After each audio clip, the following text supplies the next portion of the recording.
അസ്സലാമു അലൈക്കും വറഹ്മത്തുള്ളാഹി വബറകാതുഹു. അൽഹംദുലില്ലാഹി റബ്ബിൽ ആലമീൻ വസ്സലാത്തു വസ്സലാമു അലാ റസൂലിൽ അമീൻ വഅലാ ആലിഹി വസഹ്ബിഹി അജ്മഈൻ അമ്മാ ബഅദ്. അഊദു ബില്ലാഹി മിനശ് ശൈത്വാനിർ റജീം. ബിസ്മില്ലാഹിർ റഹ്മാനിർ റഹീം. യാ അയ്യുഹല്ലദീന ആമനുത്തഖുല്ലാഹ ഹഖ്ക തുഖാതിഹി വലാ തമൂതുന്ന ഇല്ലാ വഅൻതും മുസ്ലിമൂൻ. റബ്ബിശ്റഹ് ലി സ്വദ്രി വയസ്സിർ ലി അംരി വഹ്ലുൽ ഉഖ്ദതം മിൻ ലിസാനി യഫ്ഖഹു ഖൗലി. ആമീൻ യാ റബ്ബൽ ആലമീൻ. ഏറെ സ്നേഹം നിറഞ്ഞ വിശ്വാസിനികളെ, നോമ്പുകാരായിരിക്കെ ധാരാളം പേർക്കുണ്ടാകുന്ന ഒരു സംശയമാണ്, മൂക്കിലൂടെ മരുന്നുകൾ എന്തെങ്കിലും ഇറ്റിച്ചു കഴിഞ്ഞാൽ അത് നോമ്പിനെ ബാധിക്കുമോ എന്നുള്ളത്. ഈ മസ്അല ചർച്ച ചെയ്യുമ്പോൾ അവിടെ റസൂലുള്ളാഹി സ്വല്ലല്ലാഹു അലൈഹി വസല്ലമയുടെ ഒരു ഹദീസ് അബൂദാവൂദ് ഉദ്ധരിക്കുന്നതായി നമുക്ക് കാണുവാൻ സാധിക്കും. ആ ഹദീസിൽ പ്രവാചകൻ പറയുന്നത്, ബാലിഗ് ഫിൽ ഇസ്തിൻഷാഖ് ഇല്ലാ അൻ തകൂന സ്വാഇമ എന്നാണ്. അഥവാ വുളൂ ചെയ്യുന്ന സന്ദർഭത്തിൽ ഇസ്തിൻഷാഖ്, മൂക്കിൽ വെള്ളം കയറ്റി ചീറ്റൽ, അത് നന്നായി നീ ചെയ്യുക.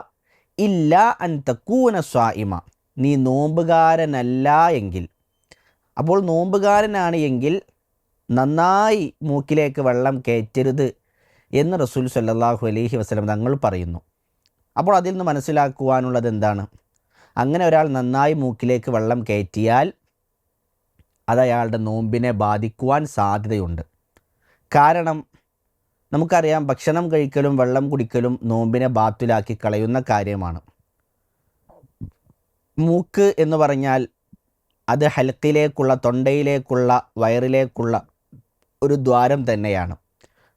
അതുകൊണ്ട് മൂക്കിലൂടെ എന്തെങ്കിലും ഉള്ളിലേക്ക് പോകുമ്പോൾ അതിൻ്റെ സ്വാധീനം നമ്മുടെ തൊണ്ടയിലും അതിനുശേഷം വയറിലേക്കും ഉണ്ടാകുവാൻ സാധ്യതയുണ്ട്.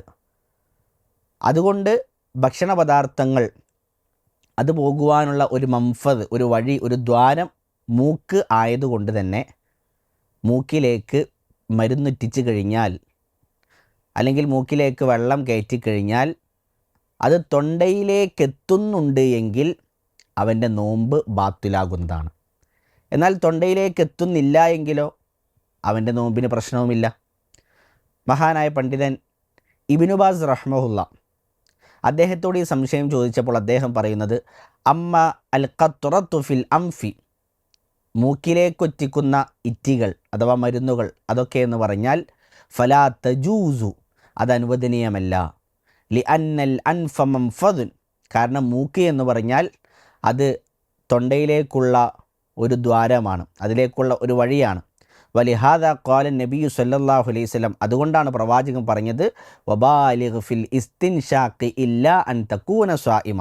നമ്മൾ നേരത്തെ പറഞ്ഞ അതേ ഹദീസ് തന്നെ, നോമ്പുകാരനല്ല എങ്കിൽ നീ നന്നായി മൂക്കിലേക്ക് വെള്ളം കയറ്റുക.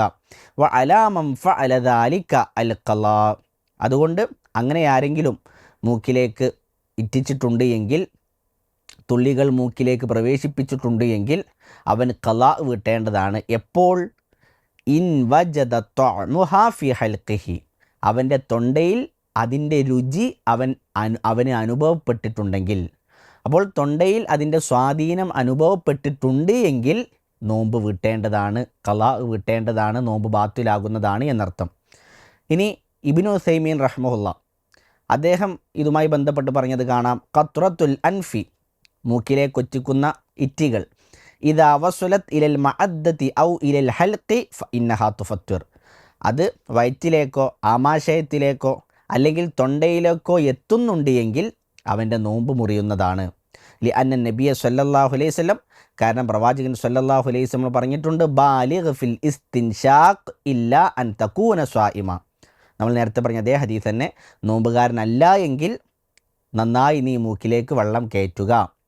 അപ്പോൾ ഫലാ യജൂസു ലിസ്വാഇമി, നോമ്പുകാരന് അനുവദനീയമല്ല അൻ യഖ്തുറ ഫി അംഫിഹി, അവൻ്റെ മൂക്കിലേക്ക് തുള്ളികൾ ഒറ്റിക്കുക എന്നുള്ളത്. അതെങ്ങനെ? അവൻ്റെ ആമാശയത്തിലേക്ക് അല്ലെങ്കിൽ അവൻ്റെ തൊണ്ടയിലേക്ക് എത്തുന്ന രൂപത്തിലാണ് എങ്കിൽ. അമ്മാ മാലാ യസുലു ഇലാ ദാലിക മിൻ ഖത്റത്തിൽ അൻഫി, അവൻ മൂക്കിലൂടെ ഒറ്റിക്കുന്ന ആ തുള്ളികൾ അവൻ്റെ തൊണ്ടയിലേക്കോ ആമാശയത്തിലേക്കോ എത്തുന്നില്ല എങ്കിൽ ഇന്നഹാ ലാ തുഫത്തിർ, അതവൻ്റെ നോമ്പിനെ മുറിച്ച് കളയുന്നതല്ല. അപ്പോൾ മൂക്കിലേക്ക് മരുന്നുകൾ എത്തിക്കാമോ നോമ്പുകാരനായിരിക്കെ എന്ന മസ്അലയിൽ നമുക്ക് പറയാനുള്ള ഉത്തരം, മൂക്ക് എന്ന് പറഞ്ഞാൽ അത് തൊണ്ടയിലേക്കുള്ള ഒരു ദ്വാരമാണ്. അതുകൊണ്ട് അവൻ മൂക്കിലൂടെ എത്തിക്കുന്ന തുള്ളികൾ അവൻ്റെ തൊണ്ടയിലോ ആമാശയത്തിലോ സ്വാധീനം ചെലുത്തുന്നുണ്ട് എങ്കിൽ അവൻ്റെ നോമ്പ് അതുമൂലം മുറിയുന്നതാണ്, അവൻ ഖളാ വിട്ടേണ്ടതാണ്. അങ്ങനെ ഇല്ല എങ്കിൽ, തൊണ്ടയിലോ ആമാശയത്തിലോ അതിൻ്റെ സ്വാധീനം വരുന്നില്ല എങ്കിൽ അവൻ്റെ നോമ്പ് സ്വഹീഹുമാണ്. അല്ലാഹു അഅലം. അല്ലാഹു സുബ്ഹാനഹു വ തആല കാര്യങ്ങൾ കൃത്യമായി പഠിച്ച് മനസ്സിലാക്കുവാൻ നമുക്ക് തൗഫീഖ് നൽകി അനുഗ്രഹിക്കുമാറാകട്ടെ. അസ്സലാമു അലൈക്കും വറഹ്മത്തുള്ളാഹി വബറകാതുഹു.